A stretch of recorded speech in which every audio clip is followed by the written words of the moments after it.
welcome to episode 5 of All Reading Matters, because it does. This is part 4 of my look at the books that I read in 2024, according to my Goodreads account. It is the final part.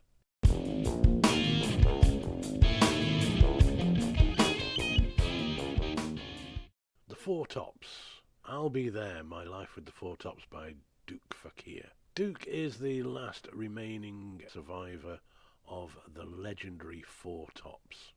And his book is a really, really nice read. He tells the story from an insider's point of view because it was the same lineup for 50 years. And he is the final surviving member, so he's telling the stories. It's a very nice telling of the history of the Four Tops, how they started, how they got into Motown, their long and successful career, and the tragedies of them dying. Like I said, Duke is the last one, and there are some moments in this book you might want a box of tissues, but it's a really, really good read. And if you are into soul music, Motown, the Four Tops, then it's well worth a read. I was fortunate enough to see the original lineup back in the 90s. They did a Motown tour in the UK in the 1990s with the Temps and the Tops. Yeah, it was the original lineup. I guess it was getting on late in their career. I remember I was sat in the middle of the front row, right in front of Levi Stubbs. And I actually got splashed with Levi Stubbs' sweat. That's one of my claims to fame. But yes, I'll Be There, My Life with the Four Tops by Duke Fakir.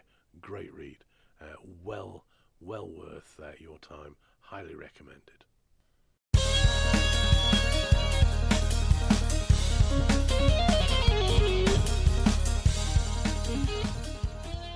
Another book on soul. And this one is an interesting one.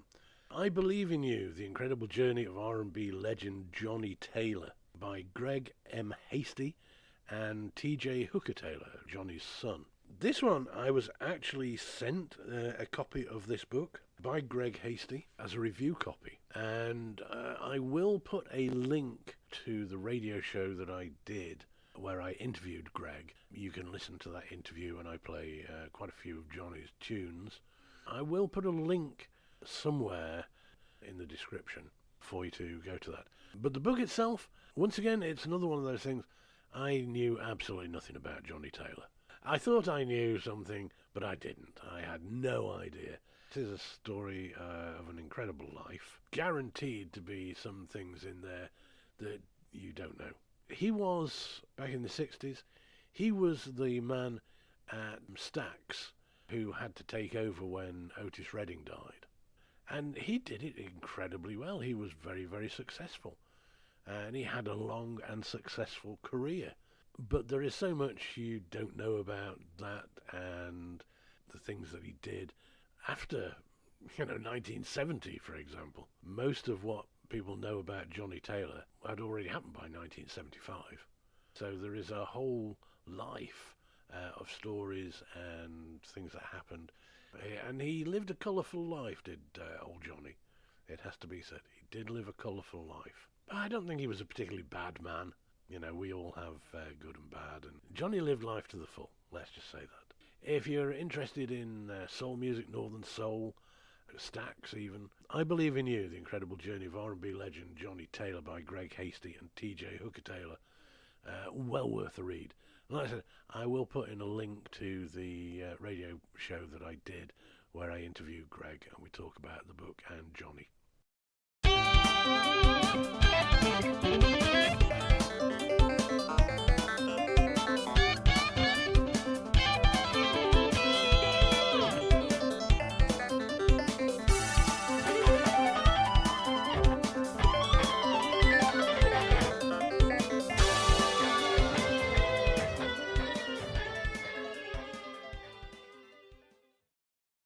Bernard Cribbins. Bernard who? 75 years of doing just about everything. It is Bernard Cribbins' autobiography.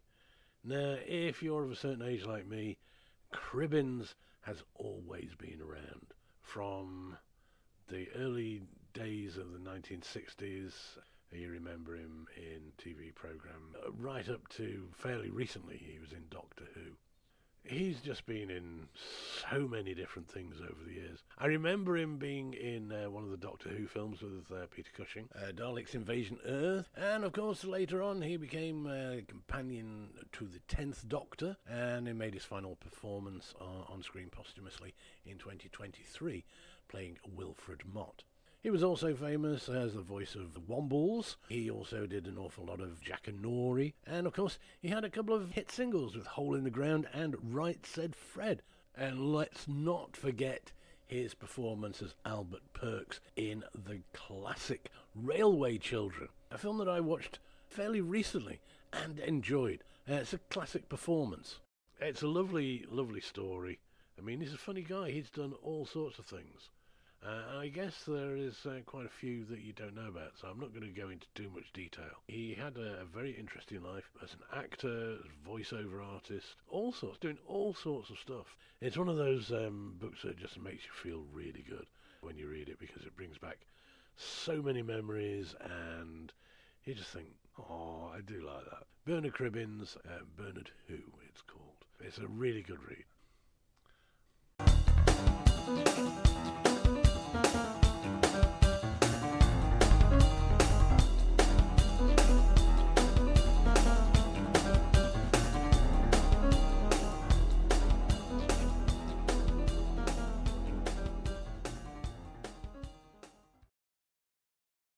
I suppose another book that falls into a similar sort of category as Bernard Cribbins is The Squire of Knotty Ash and His Lady, which was written by Tony Nicholson and Lady Dodd, Anne, all about the life of Sir Ken Dodd. Like Cribbins, Doddy was always around in my lifetime. I remember him both as a comedian, long time ago. Also the Diddy Men, that was big when I was little. And the guy was a legend. And he was also a very big supporter of live local theatre. But he didn't give in to TV and do like all the TV shows and stuff. He stuck it out and remained live. If you wanted to see his act, you had to go and see him live. You did get to see him, occasionally on telly when he'd do sort of, live at London Palladium or something, on that level. And also later the audience with those were quite nice. This book, written by his wife and Tony Nicholson, tells an awful lot of things that I didn't know. It gets to the bottom with access to, obviously, his private papers, courtesy of his wife, and it does uncover an awful lot of things that you probably didn't know. He did have a very unusual life, and given where he was from, he had quite a nice childhood, which I wasn't aware of. He always lived in the same house.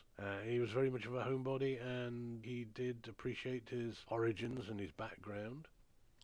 And the thing that I admired him for is that he refused to change for anybody. And I've always admired that about him. He wasn't the best looking guy. He wasn't the most stylish. He was an oddity. I can understand that. I can understand exactly how he didn't want to become something he wasn't. He was just himself. He was just Ken Dodd. This book, The Squire of Knotty Ash and His Lady, it's a great read. I thoroughly enjoyed reading that. I learnt an awful lot. I would highly recommend that one as well. Like I say, I don't read many books that I'm going to slate, because if I'm reading them, I've got a reason for reading them, and I'm going to probably enjoy them. So there you go.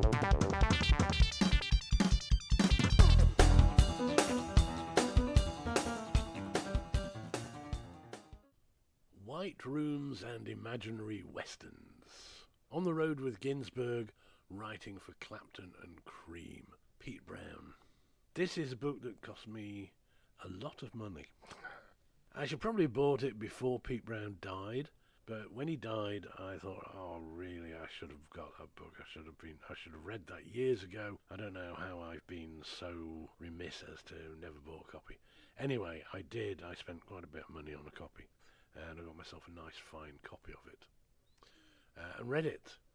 And it is an absolutely fascinating read. I mean, this is a guy who he met Burroughs and Ginsberg back in the Beat Poet days. He got involved writing for people like Graham Bond, Eric Clapton, Cream, Much later, with Man alumnus Phil Ryan, he recorded a few albums with Phil, and he had an interesting life.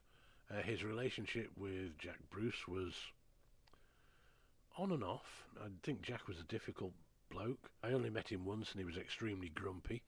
And that was after a gig with Norman Beaker in Blackpool. He'd had a really good gig and he was still grumpy. Pete Brown, I was originally got into Pete Brown by my old friend Mick Schofield. Battered Ornaments and Pie Blocktoe, who Pete Brown was. I've always been fascinated by his lyrics. He was one of those people that, like Keith Reid or Pete Sinfield, who could write just amazing lyrics. So that book, White Rooms and Imaginary Westerns, Pete Brown, his life, his story. There's a lot of stuff in there that you don't know, guarantee it. A lot of stuff that's very, very interesting. It's a good read. Not a particularly short book. Brilliant read, though.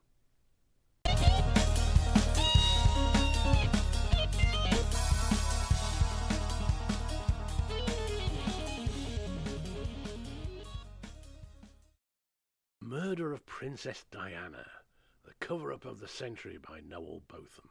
Another one of my other books. Yeah, I'm sure there's a few of you listening to get over it, it was an accident. Well, I don't know that it was.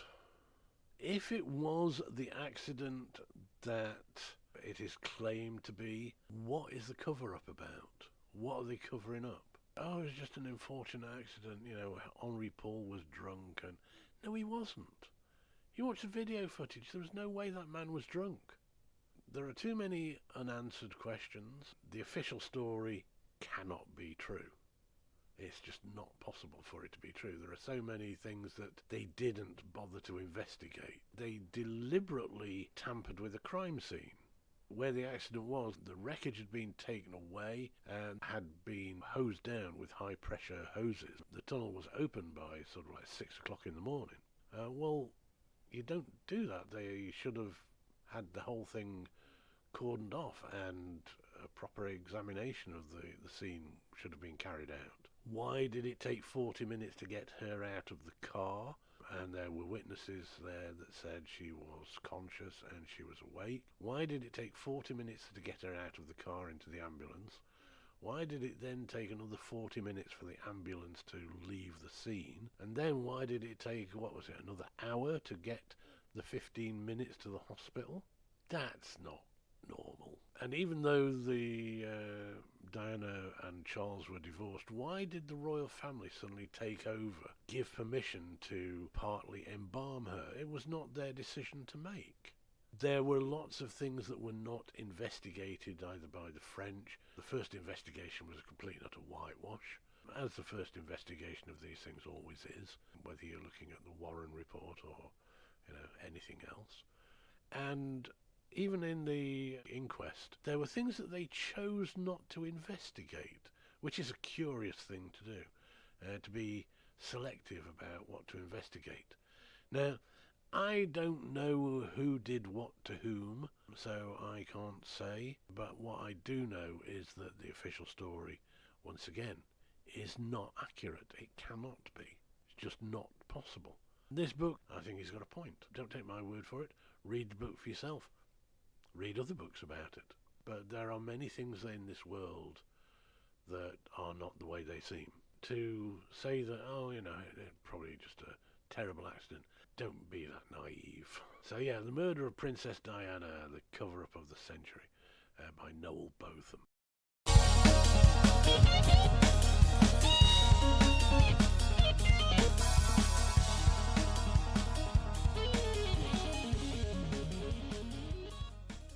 Cadillac Desert by Mark Reisner.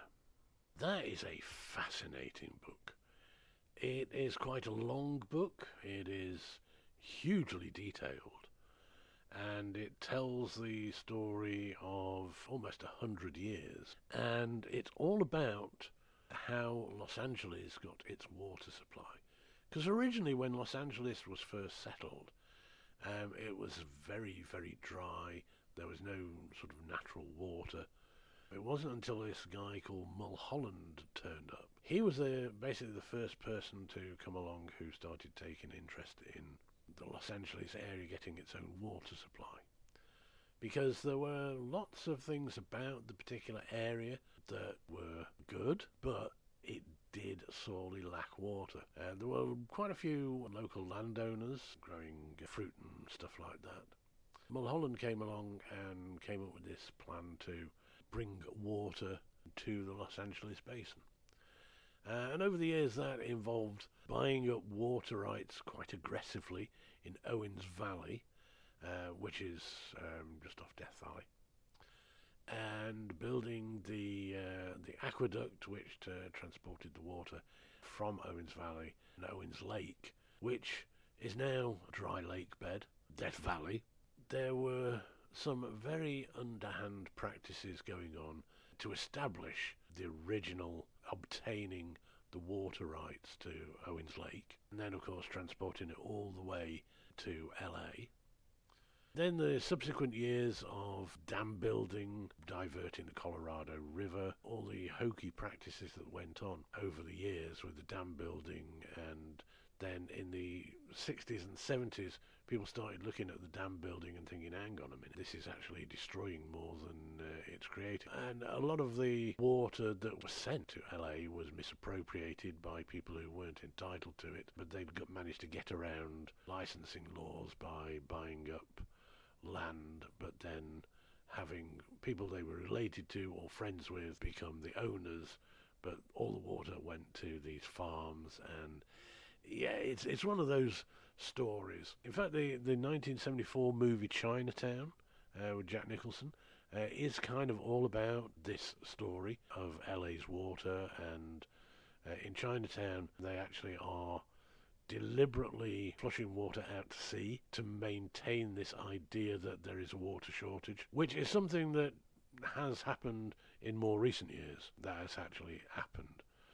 But that was the plot of the 1974 movie. So, yeah, if you're interested in the history of dam building in the US and how Los Angeles got its water supply, Mark Reisner's Cadillac Desert is well worth a read.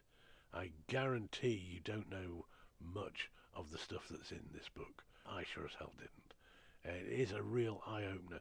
And the fact that it went on for so long, and some of the stuff that they got away with was just that's unbelievable, absolutely unbelievable. But there you go, Cadillac Desert by Mark Reisner.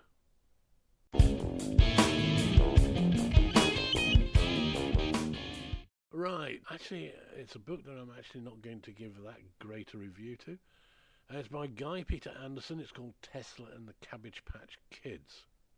I bought this because I saw Guy Anderson on a podcast, and I thought, well, yeah, you know, he's got a Facebook page and he has this Facebook chat group and what have you. And some of the things he was talking about were some of the things that I was quite interested in. And I thought, oh, well, he's not necessarily wrong about that. And he came up with a few things that I thought, yeah, so he's got a point there. So I decided that I would get a copy of his book, Tesla and the Cabbage Patch Kids. I have to say that, first of all, I don't necessarily disagree with a lot of the stuff that is in this book. He touches on quite a lot of things.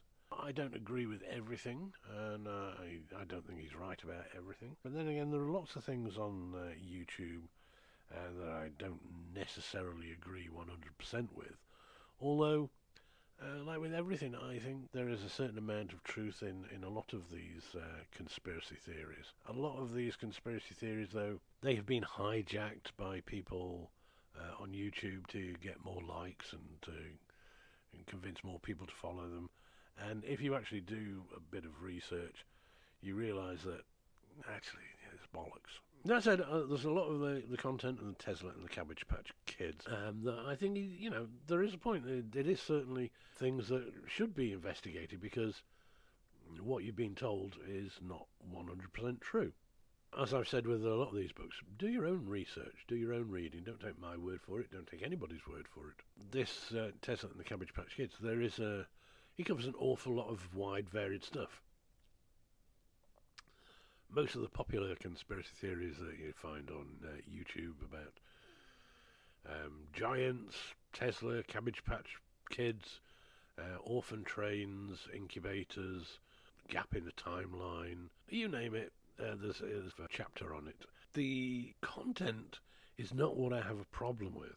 What I have a problem with is that whilst I don't disagree with some of the stuff he says, it's so badly written that it's almost unreadable. There are so many errors in the copy I've got, and I've got the first paperback edition, and I can't believe that he put this out without actually editing or checking it, because it is quite appalling. Some of the errors are careless, some of them are just, how the hell did you not spot that? You claim to have somebody edit this. Well, they were an idiot then in that case. He makes there's a lot of errors, and the problem I have with that is that, well, if you can't be bothered to check the book that you've put out with your name on the cover, your research can't be that good, because you obviously don't check things very well. And that is evidenced by the fact that you've put out this book that is full of errors. And anybody who's looking into this kind of thing, who's suddenly become aware, and maybe our leaders are not telling us the truth about everything, will come along to this book and say, well, how good can this be, because it's just full of errors. And in a way, Guy Anderson is doing a lot of harm to a lot of things by his carelessness and his lack of attention to detail, because people will come along and say, well, it's obviously bollocks, look at how it's written by somebody who can't write, who doesn't check anything. And I think that's unfortunate. So, like I said, as much as I may agree with some of the content in this book, I can't honestly recommend it. I think it's just a really bad book, basically. It could have been so much better, and if he'd only checked it, I would have had a completely different review, I think. So there you go, Guy Anderson, Tesla and the Cabbage Patch Kids.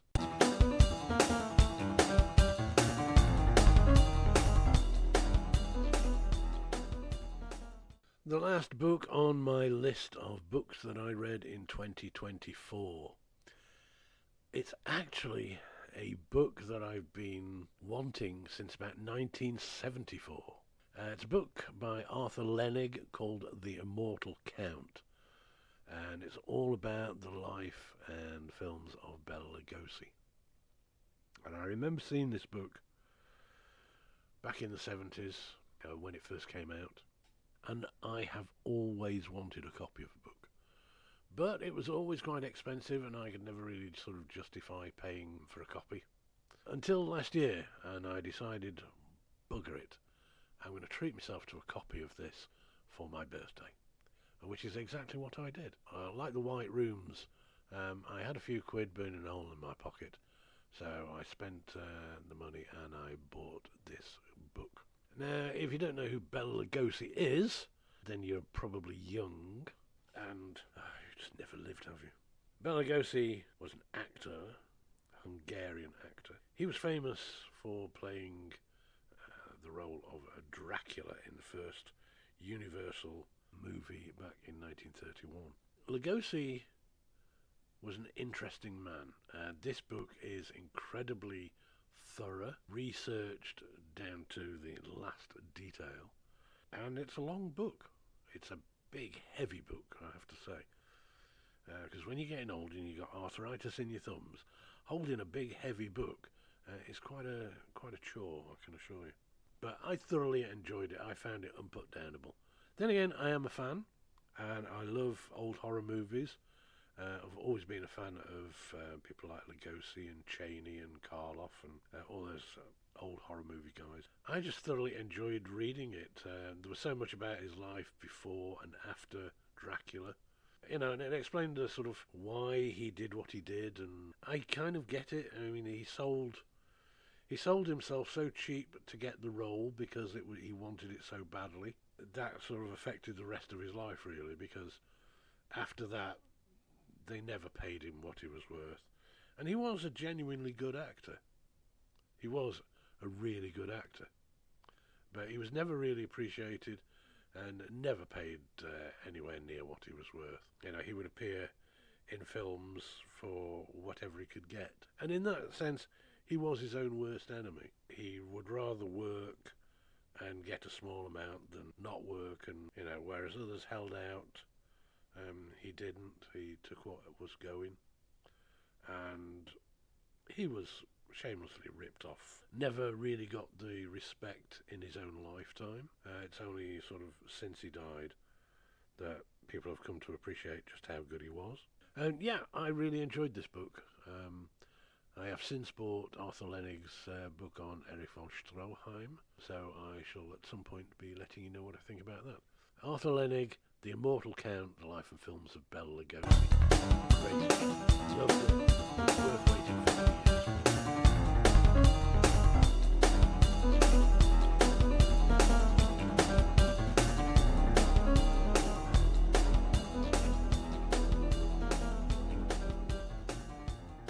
And that is the end of this episode of All Reading Matters.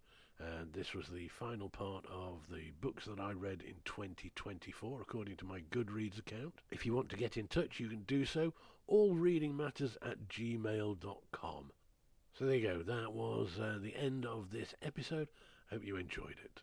And remember, all reading matters, because it does.